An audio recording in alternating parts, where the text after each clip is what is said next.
Excuse me, this can't be right. I stared down at the ivory name card placed on the elegant reception table. Single mother waitress. Not my name.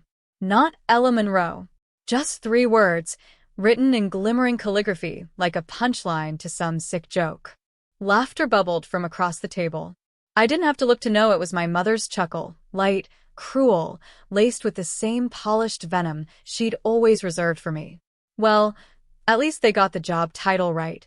My older sister Brielle smirked from her seat at the head table. She was glowing in white lace, basking in the glitter of chandeliers and hollow adoration. Don't pretend it's not what you do, Ella. My throat tightened. Around me, heads turned, friends, cousins, strangers, some clutching champagne, others pretending not to notice the label on my seat. It was deliberate, meticulously planned.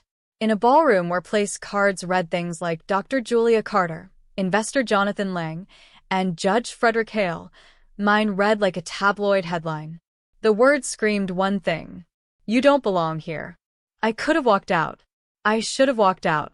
But then I heard a chair scrape. Sharp. Heavy. From the VIP table near the front, where only family sat, where a man with silver hair and a charcoal suit slowly stood. All heads swiveled toward him.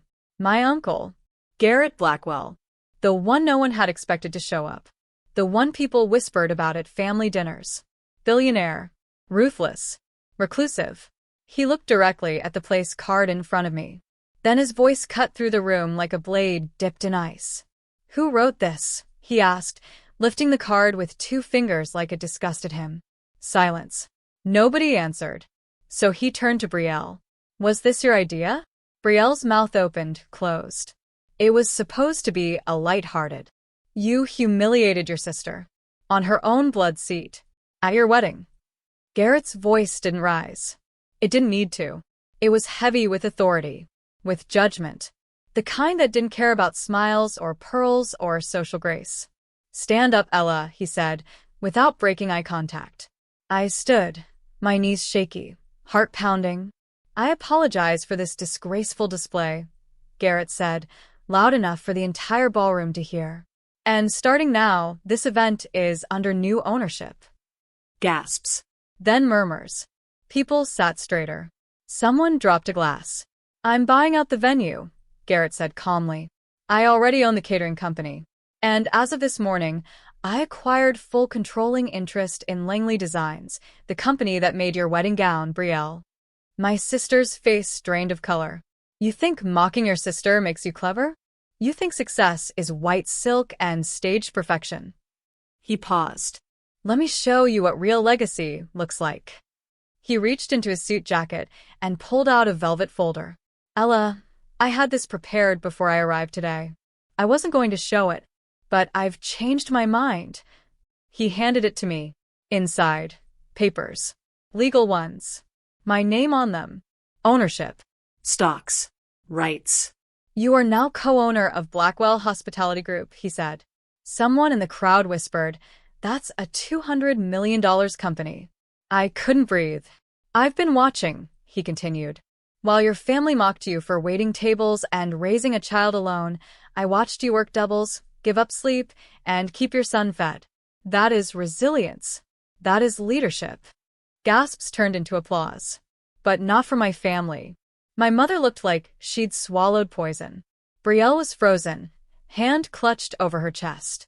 Her groom awkwardly scooted away from her like she might erupt. Garrett wasn't finished. This, he gestured around, is not family. This is ego.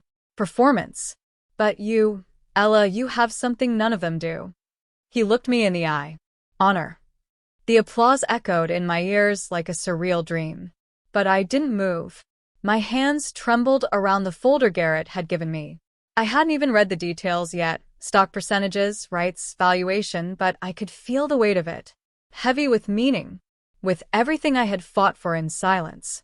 I glanced toward my son, Mason, 7 years old, dressed in a little suit, seated awkwardly beside Aunt Grace.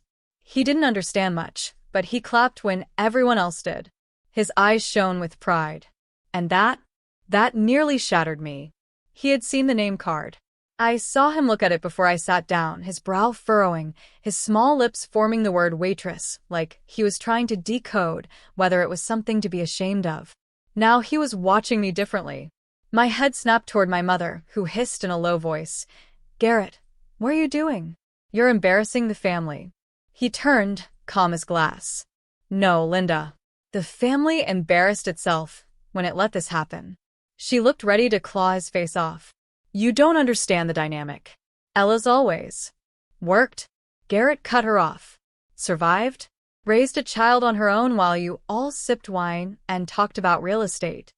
His gaze dropped to the card still in his hand. "Tell me, did you laugh when you had these printed?" She scoffed, arms crossed. "Don't be dramatic. It was a joke." "No," Garrett said. "This," he waved the card, "is cruelty. Dressed up as humor, served at a wedding like poisoned champagne." The guests were dead silent now.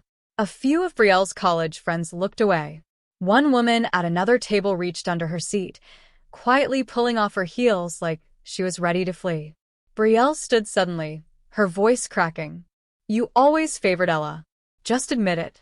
You think she's some kind of martyr because she popped out a kid at 20. Garrett's smile never reached his eyes. "And you think you're royalty because you paid someone to sculpt your life into an Instagram feed." The groom, a stiff guy named Jeremy, who hadn't spoken a word in 15 minutes, whispered something to Brielle. She snapped at him. "Don't you dare take her side." Him. Not even me. Her side, like I was suddenly an outsider threat. That's when Garrett walked over to me. He didn't speak in front of everyone this time. Just leaned in, his voice quiet, for my ears only. "You're not the joke anymore, Ella," he said. "You're the reckoning." Then, louder, he turned back toward the crowd. "If anyone here has a problem with that, you may leave. Your plates are paid for." My mouth was dry. My legs felt like stilts. My sister had turned red, actually red, and my mother was blinking so fast it looked like she was trying to reboot her face. But Garrett? He just smiled, like the storm was his playground. "Ella," he said again, "would you like to stay?" I hesitated. My eyes flicked back to Mason. "Yes," I said, finally. "But I'll sit somewhere else. Somewhere that says my name." The crowd murmured approval. Even the violinist, awkwardly seated near the entrance, gave a single nod. Garrett chuckled. "You'll sit next to me. At the family table." My mother exploded. "This is my daughter's wedding." Garrett calmly turned toward the planner standing by the doors. "Change of program. Shift the seating. This woman," he pointed at me, "is now the guest of honor." A few cheers broke out, hesitant but real. The planner looked pale but obeyed. She scrambled with her clipboard. That's when Brielle snapped. Her voice shook with rage. "You think this makes you powerful, Ella? Getting a handout from a rich man? You think that folder makes you a boss? You're still nothing." I turned to her, slowly, without anger. "I didn't ask for this," I said. "But I sure as hell earned it." She opened her mouth to say something else, but I didn't wait. I walked right to the head table, sat beside Garrett. And for the first time in years, my spine didn't ache from bending.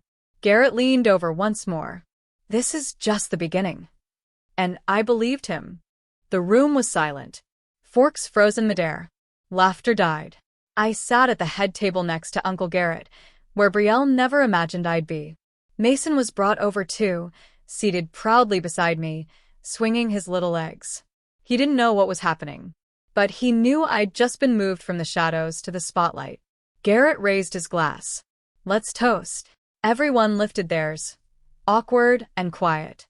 "To the woman you all laughed at, the one you called a joke," he said, locking eyes with my mother and Brielle, who turned out to be the only one worth honoring tonight. Gasps. One guest choked on champagne. Brielle stood. "This isn't about her. It's my wedding." "No," Garrett said calmly. "It's a mirror. And today, you don't like your reflection." She stormed off. My mother followed, face pale. Garrett leaned toward me. "You okay?" I nodded slowly. "I'm not used to being seen." He smiled. "Get used to it." After dinner, guests came up one by one. Some apologized. Some just said congrats like I'd won a prize. But one stood out. Jeremy, Brielle's groom. I didn't know she'd label your seat like that, he muttered. You saw it and said nothing, I replied. He looked down. Guilty. I was told not to interfere, he added. I shrugged. That's your marriage, Jeremy. Built on silence. He walked away. Garrett put a hand on my shoulder. You handled that better than I would have. I didn't feel powerful. I just felt awake. Something inside me had snapped. And it wasn't breaking. It was rebuilding. It had only been 2 days, but everything around me felt different.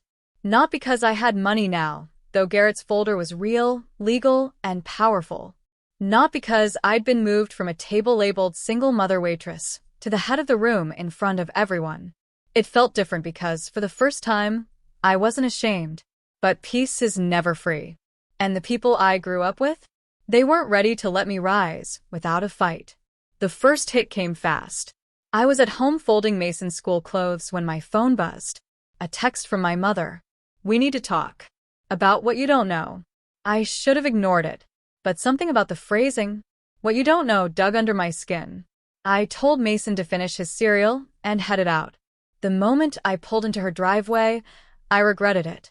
The house looked the same, neat, perfect, soulless. She opened the door before I even knocked. You're late, she said, like I was her employee. I stepped inside. Same smell. Same tension. What do you want? She didn't waste time. She slid a letter across the kitchen island. A folded piece of old paper. That, she said, is from your father. I didn't move. He left this the night he disappeared. Garrett intercepted it. Now I moved. I unfolded the letter with shaky fingers. My dad's handwriting. Sloppy. Familiar. Ella, I didn't want to go. But Garrett told me I'd ruin you. That I was toxic. He gave me money and told me to leave quietly. I'm sorry. I loved you more than anything. I thought this was how I could protect you. My chest felt tight. You're saying Garrett Paid him off, she said. I hated your father. But I hate what Garrett did even more. He made you believe you were abandoned. I sat down hard. Why are you showing me this now? Because I can't stand the way you look at him. Like he saved you. I didn't speak. Not when she offered tea. Not when she started ranting about Brielle losing face. I just stared at the letter. That night, after putting Mason to bed, I called Garrett. He answered like nothing was wrong. But I went straight in. You told my father to leave me. Silence. Then, calmly. He was spiraling. Addicted.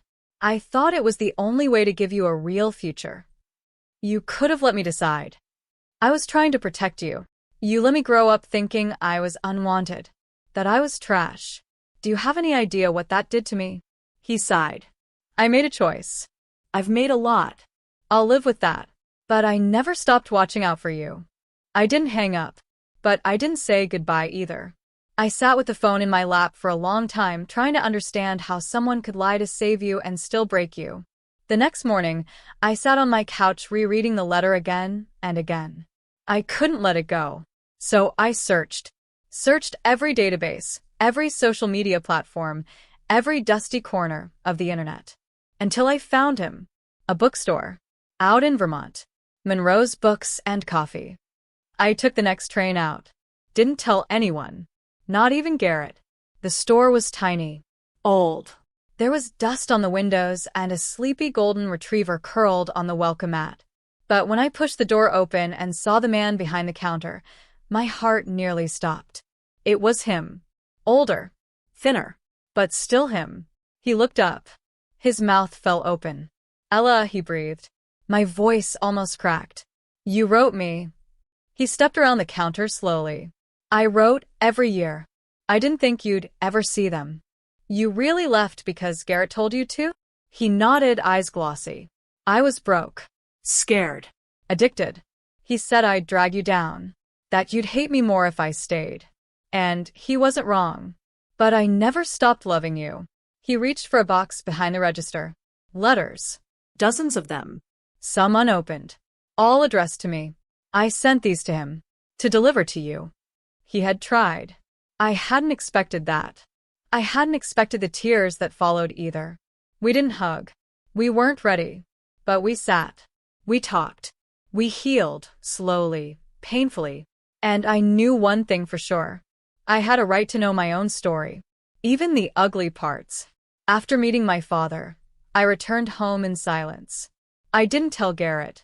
Not right away. Instead, I sat with the truth. Both men tried to protect me, but both left scars. Garrett called the next day. You disappeared. I met my father, I said flatly. He paused. Did it help? It hurt, but it helped more. Ella, he said gently, I made a lot of choices I thought were smart. They weren't all kind, but I never stopped believing in you. I said nothing. I just hung up. Because forgiveness wasn't something I could give overnight. That same week, Brielle knocked on my door. She looked wrecked. Garrett cut me off, she said. Jeremy's gone. He said I was fake. He's not wrong. I didn't speak. I was awful to you, she whispered. But I don't know how to be anyone else. I looked at her, the sister who once humiliated me with a name card. You have to rebuild from zero, I said. That starts with truth. She nodded. Then help me start. And somehow, I did. Because mercy wasn't weakness. It was power. In the months that followed, I transformed. From waitress to partner. From invisible to undeniable. Garrett guided me through the business. I made decisions. Built teams. Launched new ideas. I became a leader. Mason was thriving. Happier. Brighter. Even Brielle found a new path, working at a nonprofit for single mothers. We weren't a perfect family. But we were finally honest. And that was more than we'd ever been before. 1 year later, I hosted a formal gala in the same hotel ballroom. The same place they once labeled me. I took the mic and looked out at the crowd, including my mother, my sister, and the people who once laughed at me. 1 year ago, I sat at a table labeled Single Mother Waitress. That label was meant to belittle me. But I turned it into fuel. I held up the framed place card. This label didn't shame me. It made me. The room erupted in applause. Garrett stood, smiling. My father clapped, tears in his eyes. And Mason? He beamed. That night, as I tucked him in, he whispered, Mom, they all look up to you now. I smiled, brushing his hair back. No, baby. Now they finally see me,